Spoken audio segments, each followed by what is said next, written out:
அஸ்ஸலாமு அலைக்கும் வரஹ்மத்துல்லாஹ். எல்லாம் வல்ல அல்லாஹ்வின் அன்பும் அருமையான கிருபையும் நமக்கெல்லாம் வந்து சேரட்டுமாக. அன்புக்குரிய அல்லாஹ்வின் நல்லடியார்களே, ஒரு காடு வழியாக நடந்து போகின்றார். போயிட்டே இருக்கின்றார், நடக்கிறார். ஒரு கட்டத்தில் தாகம் ஏற்படுகின்றது. இருந்த தண்ணீர் எல்லாம் தீர்ந்து போச்சு. நாவடிச்சு அப்படியே வாட்டி வதைக்கின்றது. அவர் தூரத்திலிருந்து பார்த்தால் ஒரு பெரிய பை கிடக்கின்றது. ஆசையாக ஓடி வந்தால் எப்படியாவது ஒரு சொட்டு தண்ணி அது கிடைச்சிடணும். அந்தவர் ஒரு பையை திறந்து பார்த்தார். எல்லாமே தங்க காசு, எல்லாமே தங்க காசு. இப்போ அந்த மனிதர் மனநிலை எப்படி இருக்கும்? அப்பாடி, இவ்வளோ தூரம் ஓடி வந்து பையில் நிறைய தங்கமாக, ரொம்ப சந்தோஷம். அப்படி மனசு வரும் இல்லை. தண்ணின்னு நினைச்சோமே, இங்கே தங்கம் கிடைச்சிருக்கின்றே. இது எனக்கு இப்போ தேவையில்லை, தண்ணி தான் வேணும். நான் தண்ணி குடிக்கலன்னா செத்து போயிடுவேன் என்ற நிலைப்பாடு தான் வரும். இப்போ தண்ணீரை குடிக்கிறோம், தாகத்தை தீர்த்து கொள்கிறோம். கொடுத்தவனுக்கு நாம் நன்றி செலுத்துகிறோமா? அவனை புகழ்கிறோமா? ஹாரூன் ரஷீத் பாஷா மிகப்பெரிய மன்னர். அவருடைய ஆட்சி பரப்பு, அதாவது லட்சக்கணக்கான சதுர கிலோமீட்டர் ஆட்சி செய்தவர் ஹாரூன் பாதுஷா. அவருடைய குருமான ஒருத்தர் இருந்தார், இப்னு சம்மாக். அவரிடத்து போய் ஒரு நாள், எனக்கு ஏதாவது ஒரு ஆலோசனை சொல்லுங்கள், எனக்கு ஏதாவது நசீஹத் செய்யுங்கள், உபதேசம் செய்யுங்கள் அப்படின்னு சொல்லி மன்னர் ஹாரூன் ரஷீத் பாதுஷா கேட்கின்றார். அந்த ஆசிரியர் கேட்டாரும், பாப்பா, எல்லாம் இருக்கு உனக்கு, ஆனால் ஒரு குவளை தண்ணி மட்டும் உனக்கு கிடைக்கல. தண்ணீர் உனக்கு இல்லை, ஒரு குவளை தண்ணி உனக்கு இல்லை, என்ன செய்வாய் நீ என கேட்டார். ஹாரூன் ரஷீத் பாதுஷா சொன்னார், என்னுடைய ஆட்சி பாதியை கொடுத்தாவது நான் அந்த குவளை தண்ணியை வாங்கிடுவேன்.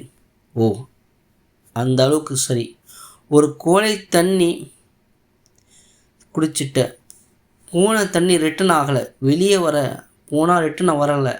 தண்ணி குடித்தா தேவையான சத்துக்கள் எல்லாம் எடுத்துவிட்டு நம்முடைய சிறுநீர் வழியாக தேவையற்ற கழிவுகள் எல்லாம் வெளியே வர வேண்டும். ஆசிரியர் கேட்டால், ஒரு டம்ளர் தண்ணி குடித்தேன், ஆனால் அது வெளியே வரலை, என்ன செய்வாய் அப்படின்னு கேட்டார். மன்னர் ஹாரூன் ரஷீத் பாதுஷா சொன்னால், மீதி இருக்கிற ஆட்சியை கொடுத்தாவது எப்படியாவது அதை வெளியேற்றுவேன் உடலிலிருந்து. சிரித்து கொண்டே ஆசிரியர் சொன்னார், உன் ஆட்சி ஒரு டம்ளருக்கு தண்ணீருக்கு சமம். உன்னுடைய ஒட்டுமொத்த ஆட்சி ஒரு டம்ளர் தண்ணீருக்கு சமம். எனவே அல்லாஹ்வை பயந்து வாழ், உலகத்திலே அவனை புரிந்து வாழு. எல்லாம் இருக்கின்ற ஆடாதே, ஆட்டத்தை குறைச்சிக்கும். எல்லாம் இருக்கின்ற தலக்கணத்தோடு இருக்காதே. இந்த உலகம் ஒரு டம்ளர் தண்ணீருக்கு சமம். உள்ளே போவதற்கும் வேண்டும், வெளியே வருவதற்கும் வேண்டும். புரிந்து கொள். இதுதான் நான் உனக்கு தரக்கூடிய யான உபதேசம் என்றார் இப்னு சம்மாக் ரஹிமஹுல்லாஹ். அன்பு சகோதரி, அல்லாஹ்வை நாம் புகழ வேண்டாமா? அல்ஹம்துலில்லாஹ் என்று எத்தனை முறை மனதால் சொல்லியிருக்கின்றோம். அன்பு சகோதரி, புகழ்ந்தால் என்ன கிடைக்கும்? நீங்கள் என்னை எதிர்பார்க்கின்றீர்களோ அதை விட பன்மடங்காக கிடைக்கும். இன்றைக்கு நிறைய இருக்கணும் ஆசைப்படுகின்றோம். என்னுடைய பொருளாதாரம் நல்ல பரக்கத்தாக இருக்கணும், என் குடும்பம் பரக்கத்தாக இருக்கணும், நான் கை வைக்கிற இடமெல்லாம் பரக்கத்தாக இருக்கணும், நான் ஆரம்பிச்சிருக்கின்ற தொழில் ஓஹோன்னு போகணும், எல்லாம் ஆசைப்படுகின்றோம். தப்பு ஒன்றும் கிடையாது. நியாயமாக இருந்தால் வர வைக்கின்றதுதான். நல்ல இருக்கணும், நல்ல உடை உடுத்தணும், நல்லா சம்பாதிக்கணும், நல்ல குடும்பத்துக்கு செலவழிக்கணும், நல்ல எண்ணம். சொல்லப்போனால் மூமினின் எண்ணம் அப்படி தான் இருக்கும். ஆனால் வச்சுக்குங்க, அது பேருக்கும் பெருமைக்கும் ஊர் போற்றுவதற்கும் ஓஹோ என்று இவர் வாழ்கிறார் என்ற பேச்சு இருக்குமேனால் அதுதான் கேள்விக்குறியானது. அப்போ நமக்கு கிடைக்கிறது அதிகமாக கிடைக்கணும். என்ன செய்யணும்? சிம்பிள். அல்லாஹ் சுப்ஹானஹு வ தஆலா என்ன உங்களுக்கு கொடுத்தானோ அந்த அல்லாஹ்வை நீங்கள் புகழுங்கள். அல்லாஹ் கூட்டி தருவான். உங்களுக்கு ஒன்று கிடைத்தாலும் அல்லாஹுக்கு நீங்கள் புகழ வேண்டும். நீங்கள் அல்லாஹ்வை நீங்கள் புகழ வேண்டும். அல்லாஹ் சுப்ஹானஹு வ தஆலா அந்த ஒன்றை 10ஆக மாற்றி தருவான். இது நான் சொல்லவில்லை, குர்ஆன் சொல்கின்றான். இது நான் சொல்லவில்லை, குர்ஆனை அல்லாஹ் சொல்கின்றான்.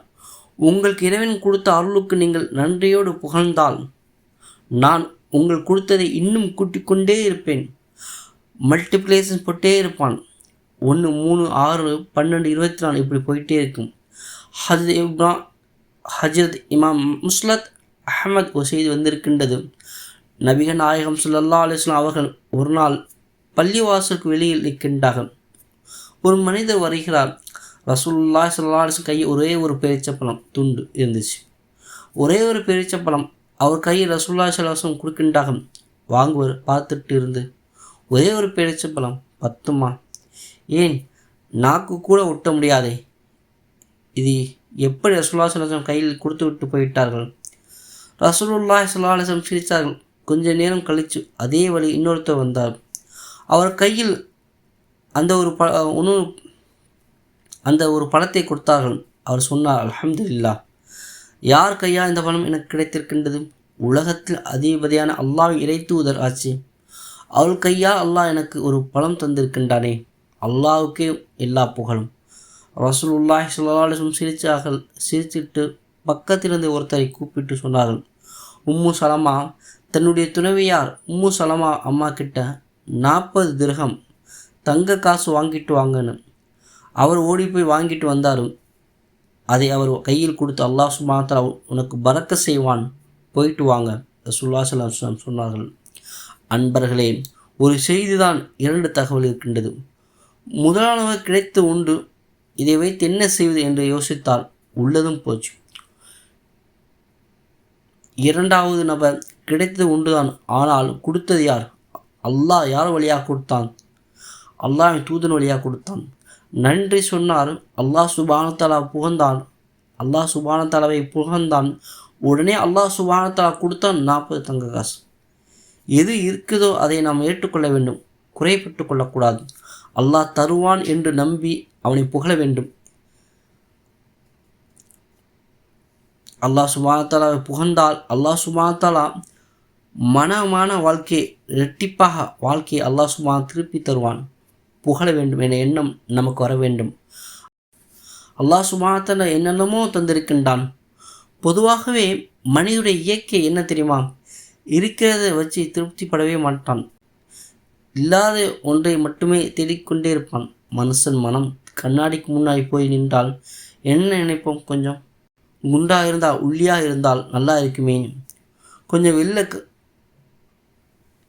வெள்ளை கம்மியாக இருந்தால், இன்னும் கொஞ்சம் வெள்ளையாக இருந்தால் நல்லா இருக்குமே, சுருட்ட முடியாக இருந்தால், கொஞ்சம் நீள முடியாக இருந்தால் நல்லா இருக்குமே, அப்போ மனிதன் நினைக்கின்றான்.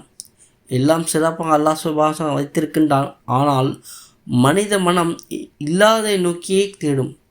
இருப்பது அல்லாஹை கொடுத்தது, அவனை புகழ வேண்டும் எண்ணம் வந்துவிட்டால் அதுவே அல்லாஹ்வின் மிகப்பெரிய கரிசனம் என்கின்றார்கள் பெருமக்கள். மூசா அலைஹிஸ்ஸலாம் அவர்கள் அல்லாஹ்விட்டு கேட்கின்றார்கள், யா அல்லாஹ், எத்தனையோ அருள் செஞ்சிருக்கின்றாய் எனக்கு, உன்னை எப்படி நான் புகழ்வது? நீ எனக்கு சொல்லித்தா என கேட்கின்றார்கள். மூசாவை பார்த்து அல்லாஹ் சுப்ஹானஹு வ தஆலா சிரித்து கொண்டே சொல்கின்றான், மூசா, என்னை புகழுங்கள், என்னை புகழும் என எண்ணம் வந்துருச்சு, இதுவே புகழ்தான். என்னை புகழும் எண்ணம் வந்துருச்சு, என்னை நினைக்கணும் எண்ணம் வந்துருச்சு, இதுவே எனக்கான புகழ்தான் என ஏற்றுக்கொள்கின்றான் அல்லாஹ் சுப்ஹானஹு வ தஆலா. அன்பர்களே, புகழுக்கு நேரம் ஒதுக்க வேண்டும். அல்லாஹ் சுப்ஹானஹு வ தஆலா, அல்லாஹ்வை ஹம்து செய்வதற்கு, அவனை துதிப்பதற்கு நம்முடைய வாழ்க்கையை சில பகுதியில் இருக்க வேண்டும். இல்லாத நினைத்து குறைப்பட்டு கொண்டே இருப்பதை இழந்தது வாழ்கிற சூழலில் தான் இன்றைக்கி அதிகமாக இருக்கின்றது. உமர் ரலியல்லாஹு அன்ஹு வீதியில் நடந்து வருகின்றார்கள். ஒரு மனுஷர் முன்னாடி வந்திருக்கின்றார். தோழரே, எப்படி இருக்கின்றாய்? நம்ம கேட்டால் என்ன சொல்லுவோம்? நல்லா இருக்கின்றோம், அல்ஹம்துலில்லாஹ், நல்லா இருக்குன்னு சொல்லுவோம். அதே மாதிரி தான் நல்லா இருக்கிறேன் என சொல்கின்றார். உமர் ரலியல்லாஹு அன்ஹு மீண்டும் கேட்கின்றார்கள், எப்படி இருக்கின்றீர்கள்? சத்தமாக கேட்கின்றார்கள். மறுபடியும் சொன்னார், நல்லா இருக்கின்றேன். மறுபடியும் கொஞ்சம் சத்தமாக கூட்டிக்கு சொன்னார்கள், எப்படி இருக்கின்றீர்கள் அப்படின்னு கேட்கின்றார்கள். அவர் புரிஞ்சுக்கிட்டார், அல்ஹம்துலில்லாஹ், நல்லா இருக்கின்றேன். உடனே உமர் ரலியல்லாஹு அன்ஹு சொன்னார்கள், இந்த வார்த்தையை வாங்க தான் இந்த 3 முறை நான் உன்னிடம் கேட்டேன், நல்லா இருக்கின்றேன் என்று. அல்ஹம்துலில்லாஹ், நல்லா இருக்கின்றேன் என 3 கேள்வி கேட்டார்கள். நல்லா இருக்கிறேனும், ஒன்று அல்ஹம்துலில்லாஹ் நல்லா இருக்கின்றேன், இன்னொன்று இதுதான் தேவை. எப்படி இருக்கின்றீர்கள்? எப்படி இருக்க மாத்திரையோடு கிடந்து வாழ்கிறேன், முட்டு வலி, கால் வலி, வியாபாரம் எப்படி போகுது கேட்டு பாருங்கள். எல்லாமே ஜிஎஸ்டி பிரச்சனை, அந்த பிரச்சனை, இந்த பிரச்சனை, என்னமோ போய்கிட்டு இருக்கின்றது. இல்லை. எது இருந்தாலும் அல்லாஹ் சுப்ஹானஹு வ தஆலா கொடுத்திருக்கின்றான். அல்ஹம்துலில்லாஹ். வலியோடு வாழ்கிற வாழ்க்கை தான். வலியோடு வாழ்க்கை இல்லை என்றால் வாழ்க்கை ரசிக்காது. சில வழிகளை அல்லாஹ் சுப்ஹானஹு தருவான். அது நம்முடைய பாவங்களை கரைக்கத்தான் வலியோடு உண்டாக்கான வாழ்க்கையை அல்லாஹ் சுப்ஹானஹு தந்திருக்கின்றான்.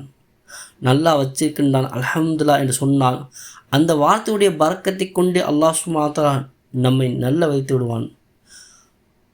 அல்ஹம்துலில்லாஹ் என்று சொன்னால் அந்த வார்த்தையுடைய பரக்கத்தை கொண்டே அல்லாஹ் சுப்ஹானஹு வ தஆலா நம்மை நல்லா வைத்து விடுவான். அல்ஹம்துலில்லாஹ் வியாபாரம் நல்லா இருக்கின்றது நீங்கள் சொல்லி பாருங்கள். அந்த வார்த்தையின் பரக்கத்தை கொண்டே அல்லாஹ் சுப்ஹானஹு வ தஆலா வியாபாரத்தை செழிப்பாக்கி விடுவான். அல்ஹம்துலில்லாஹ் குடும்பம் சிறப்பாக இருக்கின்றது, பிள்ளைகள் எல்லாம் சிறப்பாக வளர்ந்திருக்கின்றார்கள் என சொல்லி பாருங்கள். அந்த வார்த்தையின் பரக்கத்தை கொண்டே அல்லாஹ் சுப்ஹானஹு வ தஆலா சிறப்புமிக்க குடும்பமாக மாற்றி கொடுத்து விடுவான். ஒரே விஷயம்தான், அல்லாஹ் சுப்ஹானஹு வ தஆலா நமக்கு பார்த்து செய்கின்றான் அருள் ஒவ்வொன்றையும். அந்த அருளுக்கெல்லாம் நன்றி உள்ளாக நாம் இருக்க வேண்டும். நன்றியின் வெளிப்பாடு உங்கள் நாவிலிருந்து அல்ஹம்துலில்லாஹ் என்று வர வேண்டும் என்று ஆசைப்படுகின்றான். எனவேதான் பெருமானார் ஸல்லல்லாஹு அலைஹி வஸல்லம் சொன்னார்கள், துவாக்களை சிறந்த எது தெரியுமா? அல்ஹம்துலில்லாஹ் என்று சொன்னார்கள். இதைவிட பெரிய துவா இல்லையா என நாங்கள் ரசூலுல்லாஹ்விடம் கேட்டோம். இதைவிட பெரிய துவா இல்லை. அல்ஹம்துலில்லாஹ் என்பதை விட பெரிய வேறொன்றும் இல்லை. ஒரு நாள் மஸ்ஜித் நபவியில் தொழுகை நடக்கின்றது. ரிஃபாத் இப்னு ராஃபி என்ற நபித்தோழர் தொழுதுவிட்டு இருக்கின்றார். ரசூலுல்லாஹ் பின்னர் அவரும் நிற்கின்றார். திடீரென்று தும்மல் போட்டார். தும்மல் போட்டவுடன் அல்ஹம்துலில்லாஹ் சொல்லணும். அவருக்கு முன்னாடி சொல்லி தரப்படுகின்றது. அவர் சொன்னார், அல்ஹம்துலில்லாஹ். அல்லாஹ்வுக்கு எல்லா புகழும், பரக்கத்தான புகழ். இந்த வார்த்தையை சொல்லி அல்லாஹ்வை தஸ்பீஹ் செய்து விட்டார், புகழ்ந்து விட்டார். தொழுத முடிந்து விட்டது. உடனே ரசூலுல்லாஹி ஸல்லல்லாஹு அலைஹி வஸல்லம் திரும்பி பார்த்து, யாருங்க தும்மல் போட்டது, யாருங்க பேசுனது தொழுகைன்னு அப்படின்னு கேட்டார்கள். இவர் அமைதியாக நின்றார். ஐயோ, நம்ம எதுவும் தப்பாக பண்ணிட்டோமோ தெரியுது, கண்டிஷன் பண்ண போகிறாங்களோ. இரண்டாவது தடவை கேட்கின்றார்கள் ரசூலுல்லாஹி ஸல்லல்லாஹு அலைஹி வஸல்லம். யாருங்க தொழுகை இடையில் ஏதோ பேசிட்டு இருந்தது மாதிரி தெரிஞ்சது.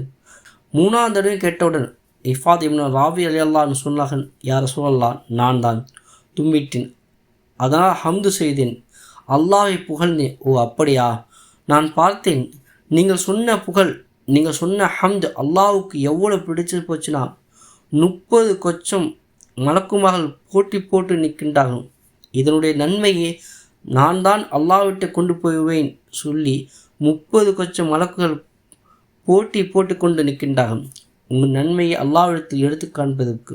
எனவே அன்பார்களே, மனதார உள் மனதிலிருந்து நம்முடைய வாழ்க்கையில் தரத்தை நினைத்து, நம்முடைய கடந்து வந்த பாதைகளை நினைத்து, இப்போது அல்லாஹ் சுப்ஹானஹு வ தஆலா நம்மை வைத்திருக்கின்ற உயர்வான நிலையை நினைத்து, எதிர்காலத்தில் அந்தஸ்தையும் நன்மதிப்பையும் பெற வேண்டும் என்பதை கருத்தில் கொண்டு அவனை புகழ்ந்து துதித்து வாழ வேண்டும். அதுதான் அர்த்தமுள்ள வாழ்க்கை. அப்படிப்பட்ட நிலையோடு வாழ்வதற்கு அல்லாஹ் சுப்ஹானஹு வ தஆலா நம் யாவருக்கும் தௌஃபீக் செய்வானாக.